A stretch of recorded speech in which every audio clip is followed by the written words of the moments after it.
बातमी नांदेडमधून आहे। नांदेडमध्ये कायदा आणि सुव्यवस्थेचे अक्षरशः धिंडवडे निघले। डीमार्ट रोड जवळ मध्यरात्री गँगवॉर झाला। सदा गँग आणि साई लाला गँग मध्ये तुफान राडा झाला आणि याच राड्यामध्ये तिघांचा मृत्यू झाल्याची सुद्धा माहिती मिळते। गँगमधील अर्जित चव्हाण अरबाज यांचा मृत्यू झाला। अरबाजचा भाऊ शाहबाजची हॉस्पिटलमध्ये सध्या हत्या करण्यात आली। हॉस्पिटलमध्ये हत्येचा थरार रंगला आहे। त्यामुळे पोलीस नेमकं करतायत तरी काय असा सवाल आता या निमित्ताने उपस्थित होतो।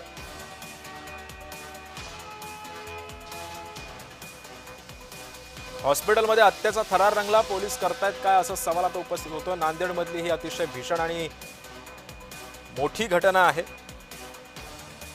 हॉस्पिटलमध्येच या तरुणाची हत्या करण्यात आलेली आहे।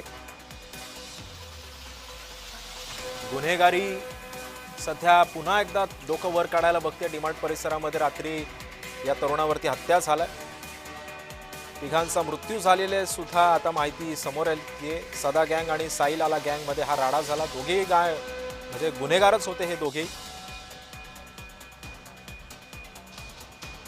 आणि या संदर्भामध्ये अधिक माहिती जाणून घेऊयात। आमचे प्रतिनिधी प्रवीण खंदारे सध्या आपल्या सोबत आहे। प्रवीण, मला सांगा की हे काय नेमकं चाललंय नांदेडमध्ये, कारण आधीच एकतर गुन्हेगारी कुठे थांबायचं नाव घेत नव्हती, आता दोन गँग मध्ये राडा झालेला आहे। पोलीस करतायत काय, कशा पद्धतीने सध्या तपास चालू आहे पोलिसांचा? नक्की सिद्धेश, अत्यंत धक्कादायक आहे। नांदेड शहरात गँगवॉर मधून एक अत्यंत धक्कादायक थरारक घटना समोर आली आहे।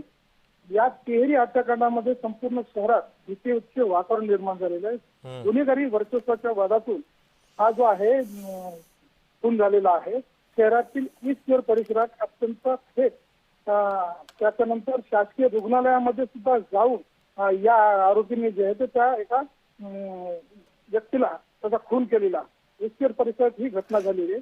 येथे काही अज्ञात हल्लेखोरांनी पूर्व वैमनस्यातून ही जे आहे गजानन चव्हाण यांच्यावर अचानक हल्ला चढवलाय।